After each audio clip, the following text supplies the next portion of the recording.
पाठ 4 डायरी जी नमस्ते। पाठ प्रवेश। बच्चों में प्रेम, डर, इच्छा आदि अनेक संवेदनाएं होती हैं। उन्हें वे व्यक्त करना चाहते हैं, प्यार पाना तथा प्यार बांटना चाहते हैं।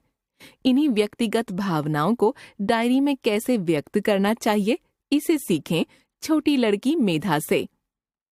नन्ही मेधा है तो छोटी सी, पर बड़ी सयानी है। कक्षा 4 में पढ़ती है, खेलती कूदती है, खूब किताबें पढ़ती है। छुट्टी के दिन घर के काम में अपनी माँ का हाथ भी बंटाती है। दादी कहती है, हाय, बचपन में मैं इतनी सयानी नहीं थी जितनी हमारी प्यारी मेधा बिटिया है। एक दिन मेधा को लगा कि अब वह बड़ी हो गई है। वह भी अपनी रोज की बातों को डायरी में लिखेगी, क्योंकि उसने अपनी दीदी को भी डायरी लिखते हुए देखा था। फिर क्या था, उसने अपने पिताजी से एक डायरी ली और लिखना शुरू कर दिया। 1 जनवरी रविवार, रात्रि 9 बजे। प्रिय डायरी, आज डायरी लिखने का मेरा पहला दिन है। कुछ दिन पहले मैंने पढ़ा था कि हमारे बापू भी डायरी लिखते थे और चाचा नेहरू भी। मैंने सोचा कि क्यों ना मैं भी लिखूं अपनी रोज की छोटी बड़ी बातें। कितना आनंद आएगा। कल मैंने यह बात पिताजी से कही थी। वे हंसने लगे थे। जब भी मैं कुछ कहती हूँ वे ऐसा ही करते हैं। वे बोले, बड़ों की तरह डायरी लिखने की बात करती है, नकलची कहीं की। मैंने जवाब दिया, पिताजी, आप ही ने तो कल कहा था कि बड़ों के अच्छे कामों की नकल करनी चाहिए। माँ ने मेरा हौसला बढ़ाया। वे बोली, हाँ बेटी, तुम डायरी जरूर लिखो, इसी तरह लिखने की आदत पड़ेगी। मैंने तय कर लिया है कि अब मैं रोज डायरी लिखूंगी। 2 जनवरी सोमवार, रात्रि 9 बजे। प्रिय डायरी, आज इतिहास की कक्षा में मैंने शिवाजी के बारे में पढ़ा। कितने वीर थे वे, पर वे किसी को नहीं सताते थे। अपने सोनू को उनसे सबक सीखना चाहिए। लालच में खा खाकर कितना मोटा हो गया है। हर दम दूसरों को सताता रहता है, अपनी माँ को भी सताता है। शिवाजी अपनी माँ का कितना आदर करते थे। हमारे इतिहास के गुरुजी ने बताया कि वे सभी धर्मों के लोगों का आदर करते थे। मैं उनके चित्र काटकर अपनी कॉपी में चिपकाऊंगी। 3 जनवरी मंगलवार, रात्रि 8:30 बजे।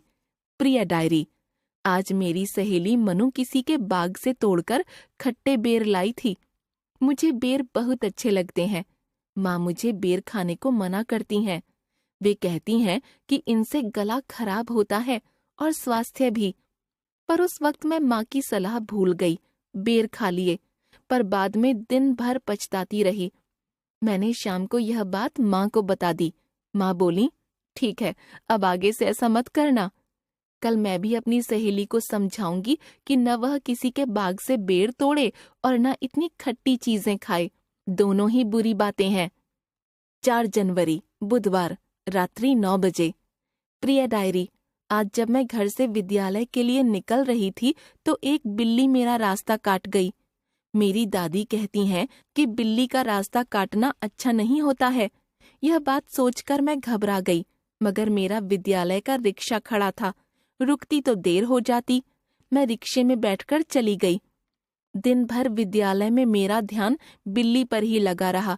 फिर भी मैं अपनी पढ़ाई करती रही। गणित की कक्षा में सभी सवाल सही हल कर दिए। गणित की अध्यापिका बहुत खुश हुई। उन्होंने मुझे शाबाशी दी। वह सवाल थोड़ा कठिन था और कक्षा में 2-4 बच्चे ही हल कर पाए थे। इसके बाद विज्ञान की कक्षा थी। विज्ञान के नए गुरुजी कक्षा में पढ़ाने आए। उन्होंने विज्ञान के बारे में इतनी रोचक बातें बताईं कि मैं दंग रह गई। उन्होंने हम बच्चों को विज्ञान की एक कहानी भी सुनाई। मुझे लगा कि कितना अच्छा होता कि हमें दूसरे विषयों में भी इसी तरह कहानी सुनने को मिलती। मैंने कुछ हिचकिचाते हुए उनसे पूछा, क्या बिल्ली के रास्ता काटने से कोई नुकसान होता है? उन्होंने कहा कि ये सब मनगढ़ंत बातें हैं, पुराने लोगों के अंधविश्वास हैं। फिर उन्होंने अंधविश्वास पर एक छोटी सी कहानी सुनाई कि अंधविश्वासों के कारण किस तरह लोग अपना ही नुकसान कर बैठते हैं। यह सुनकर मेरा डर दूर हो गया। 5 जनवरी बृहस्पतिवार, रात्रि 9 बजे। प्रिय डायरी, नंदन भैया पर मुझे बड़ी खीज आती है।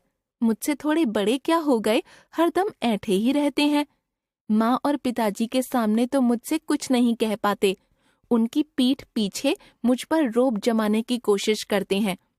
आज अकेले में खूब हाथापाई हो गई। मुझे चोट आ गई, मैं रोने लगी।